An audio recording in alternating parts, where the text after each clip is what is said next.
Okay, I want to talk about how to survive the streets of Chicago. Now, as we all know, there's no shortage of news articles covering how dangerous the city of Chicago is. So, I'm going to give you a few tips on how to survive here. First thing I want to cover is main streets. In Chicago, you do have a chance of getting jumped on the main streets. I remember I was on 95th and Jeffrey, and I got off the bus, and there was some little dudes waiting right there, and I went right, and they was kind of like looking at me like they was gonna do something, you know. But however, you got a better chance of getting something done to you on a side street. On the main street, there's a lot of people, there's a lot of traffic, so there are different faces. So the hood dudes in that neighborhood understand that okay, there's gonna be different people coming this area to go to the currency exchange, the Chinese food spot, McDonald's, or to wait on the bus on the street corners. However, when you walking down a side street, if you have a specific gang or group that owns that side street and they don't see new faces often, you're gonna become an instant target. They're gonna want to know why you're around there. Even if you know somebody around there, etc. If they've never seen you before, it's gonna be a real problem. And that's the thing about the little dudes is that they hit you when you least expect it. You understand? When I first came back traveling internationally, I went over to my mother's house. I came back on a Friday, and that's the thing about it. On Friday and Saturday nights are the most dangerous nights. Okay, Friday nights and Saturday nights are the most dangerous because those little high school dudes, they're not in school. They just got out of school. They're looking for trouble. You understand? They probably was hanging out with their homeboys all day on Saturday, drinking, smoking, doing whatever. And Saturday night, they looking for the party or they out looking for trouble or looking to get into something. So you got a good chance of getting hit, getting beat up, getting robbed, or even possibly get killed on a Friday and Saturday night. In fact, on one Saturday night, I got jumped on 95th and Woodline, and earlier that day I had applied to register people to vote. It was around like election time, and I think Bush and Kerry was running. I can't remember, but anyway, I had just worked with a street vendor. I used to work with a street vendor that sell pictures and whatever. And it was around 5 o'clock, so I took the Stony Island Street bus from 47 all the way to 95th, and I had my bicycle with me and whatever. So the bus wasn't coming. The 95th Street bus wasn't coming, so I decided to ride from 95th and Stony to 95th and Cottage. And when you're taking that route, you got to pass Woodlawn. Now, over there on 95th and Woodlawn, it's real quiet. You see houses, look like a quote unquote nice neighborhood. You don't really see that many people walking on the street. And sometimes neighborhoods like that are the most dangerous. Like in the 80s, like when I say the 80s, I'm talking about like the 80th streets, 83rd, 87, 90th. From east to west, you see nothing but houses, but sometimes those neighborhoods are the most dangerous. You understand? And I don't know the reason why, but I speculate that the dudes who live in those neighborhoods got money. And one thing I notice about people who got money is that they want more money, so they are more likely to rob you. You understand? Also, they can afford guns, unlike down here on the low end. I lived on the low end my whole life, and I've been robbed probably once when we like lived in the projects or whatever. But one thing I noticed about poor people is that people are comfortable with being poor, so they ain't gonna really run up on you. In a poor neighborhood, when someone jump you, usually it's for pleasure. You know what I'm saying? Or just to impress their homeboys or something like that. But that can happen in the 90s too, because that's what happened that day on 95th. I was riding my bike and I approached 95th and Woodlawn. Now, I'm on one side of the street, and at the corner of my eye, I could see some little dudes, right? One little dude coming, another little dude coming. I see two little dudes in front of me, getting ready to cross the street. Now, when you see little young dudes that look like they're in high school, don't take it lightly. Always be on the lookout. Now, of course, not every group of young little dudes are grimy and out to get you, but if the young little dudes are like, they look relaxed, but they look assertive to a certain degree, like they own something, but they're trying to act cool, then yeah, you need to just walk the other way. You understand? So when I started pedaling or whatever, the little dudes across the street, they proceeded to, cross my way. And that's why you see the other two little dudes out the corner of my eye. Didn't think nothing about it, because I've walked past little dudes like that plenty of times and nothing happened. So once I got in the middle of the street, all of a sudden I hear doom, and I start feeling doo doo doo doo doo doo doo doo doo doo. They beat me up or whatever. And when I come to my conscious, I see blood all on my t-shirt, my voter registration material laying on the ground, and my bike laying on the ground. And I mean, about seven little dudes come out of nowhere, right? And they was like, "Yeah, what, nigga, what?" And no. First, the light brown dude was like, "Yeah, what's in your pockets? Give me everything in your pockets." And every time I've been robbed, it's like a reflex. I take everything out of my pockets, throw it on the ground, and then they pick it up. And then the other dude was like, "What, nigga, what?" And put up a shirt and showed a gun. And I was like, "Nah, man, nah." I mean, automatically death came over me, dying came over me. Anybody who ever had a gun pulled out on them know exactly what I'm talking about. Unless you're a brave person, but if you're a regular person, then that evil feeling like life has just ended, and whatever that feeling just overcomes you. So yeah, so after the dude showed his gun, they ran off. You know what I'm saying? Eventually, I ran the opposite way back towards Stony Island. I saw some people they call the cops, and I was basically crying in front of the cops, talking about why do things like this have to happen. Now later, what people don't know is that okay, crime go on in Chicago. People get shot, people get jumped. The thing about it, if you don't have insurance, the hospital, yeah, they'll stitch you up, because when the ambulance come and get you, they're gonna take you to the nearest hospital. They're not gonna take you to Providence or Cook County or John Stroge on the West Side where you can get stitched up for free. Now they're gonna take you to the nearest hospital, and once you give your information, your social security number, etc., which you're gonna give, most likely, you gotta give it. Then next thing you know, that you're gonna owe money to the hospital. This ain't small town Kentucky where if you in a meth lab and it explode and you end up in the hospital, you can't pay. They simply push it to charity.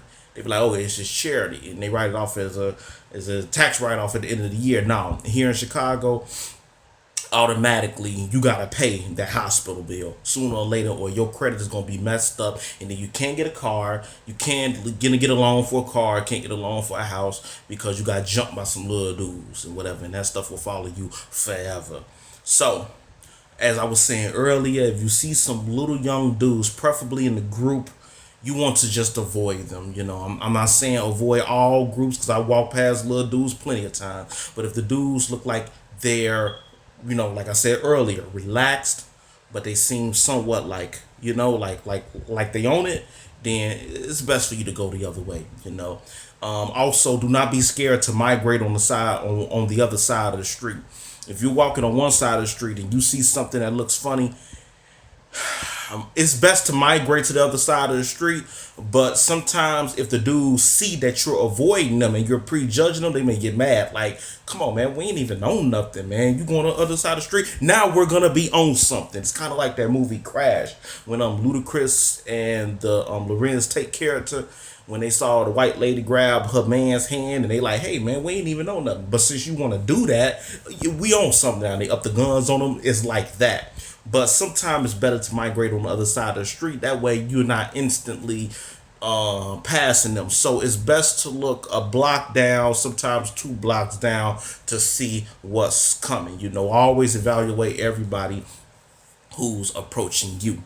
And speaking of groups of little dudes, sometimes you'll have a little dude who will like say something to you, and his homeboys are right there. Like when I got jumped on 66 of King Drive outside of the route back in the day, dude was like, he, threw up his gang, whatever, and I ain't know what to say. I'm like, all of a sudden, here, dude, boom, behind me, bam, bam, bam, bam, and coincidentally, the police was right there. They rolled up and whatever, asked me if I was okay.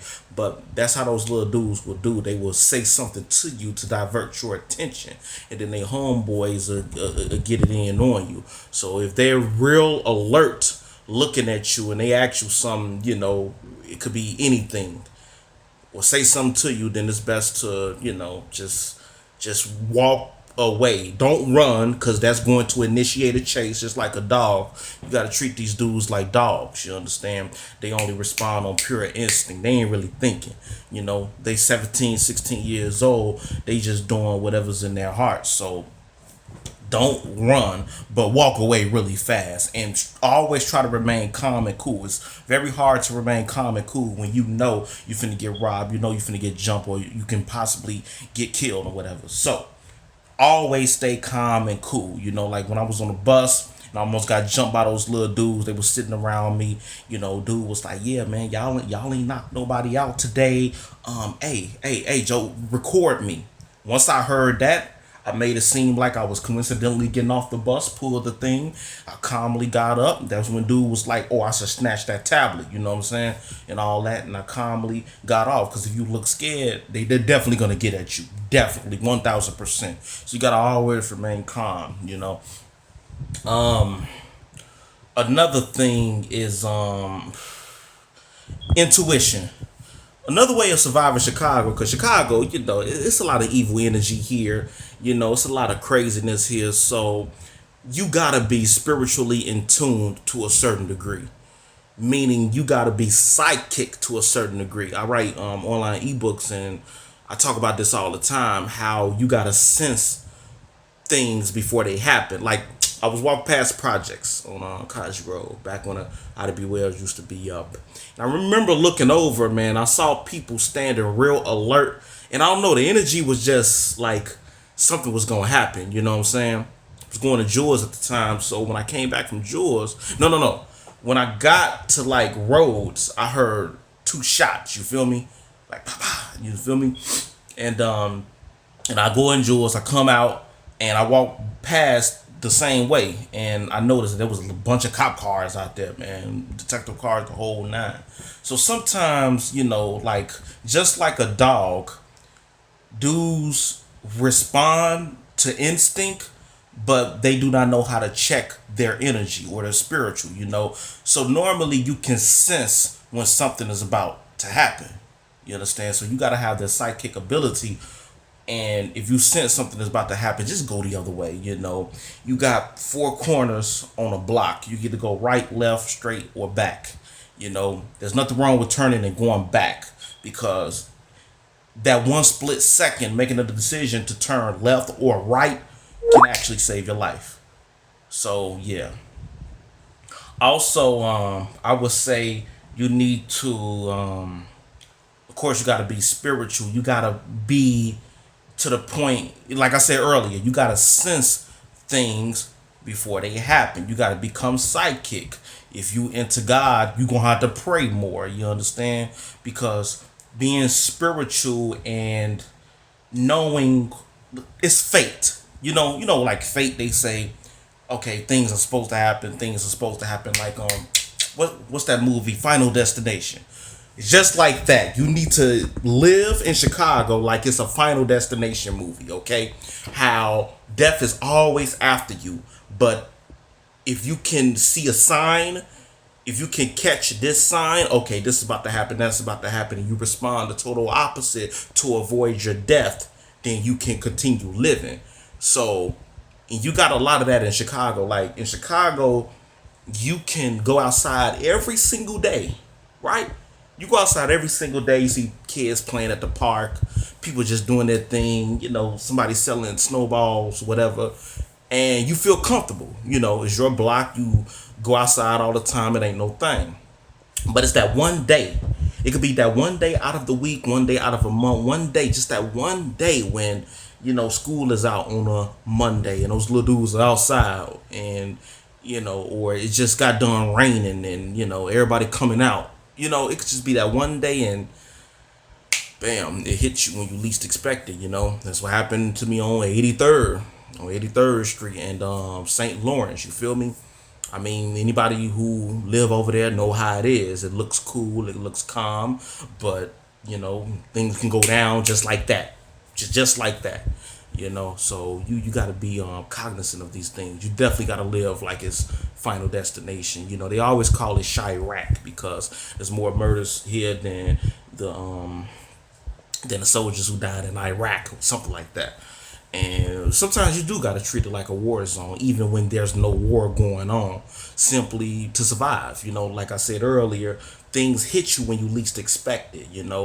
When you looking right, a dude come left and smack you, or when you chilling, or when you sleeping on the train, and somebody can roll up on you and cut your pockets and take your stuff, or whatever.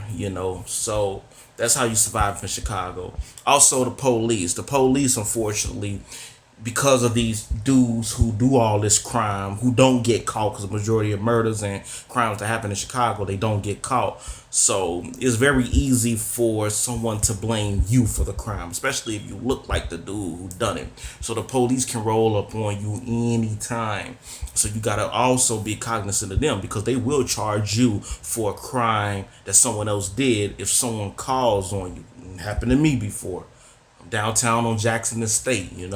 White girl said that I snatched the phone. Wasn't me. You feel me? Police roll up on me. They ask me, "Oh, you just came from here? You just came from there?" I'm like, "Yeah, I just came from over there, but it wasn't me." And they handcuffed me and put me in jail. Of course, the case was dropped after I went to court and whatever, but it doesn't prevent you getting arrested. You feel what I'm saying? So you gotta always be aware of what's going on. When there is a war in a certain neighborhood, watch the news. You know what I'm saying? Go to everyblock.com or watch crime online and see where the crimes are happening, because when you got somebody who's getting hit and you got two groups beefing with each other, they don't care who's outside. You will become a target, especially in those neighborhoods that seem kind of dead. It's dead for a reason. So you want to avoid areas that where they're warring with each other, because innocent people do get caught up, unfortunately. That's why the majority of kids, innocent people get shot in Chicago, because the hood dudes don't know how to shoot. It's not like they go to gun ranges. Ain't no gun ranges in Chicago. Of course, Chicago is on gun lockdown, so to speak. Outside in Illinois, outside of Chicago, I think guns are tolerated. I know in Indiana, guns are legal, but in Chicago, guns are quote unquote illegal. So, these dudes are not, they don't know how to aim. You feel me? They're turning the gun to the side. They're, they don't know how to properly shoot. So it's easy to get hit by a straight. You got a better chance to get killed by a straight than somebody actually coming after you. So that's what it is. So those are just my survival tips for surviving in Chicago, man. I know there's a whole lot more that I didn't cover, but it's just the tip of the iceberg. So if you ever come to Chicago and you need some pointers about surviving, some other tips I would say is mind your own business. Watch how you look at people, because if you look at people with a judgmental look, or you mean mugging, or you just acting real funny around people, if you kind of nervous and whatever, people are gonna respond to it, especially if they on some BS. If they on some BS, if they're looking for somebody to jump, or they're looking for somebody to rob, or possibly somebody to kill, you look at the person the wrong way, it's over with. So what I suggest is that you mind your business, you look straight ahead, you keep looking at your phone, make sure it's not an expensive iPhone, make sure it's the cheapest phone that you can find, because these dudes out here will snatch it.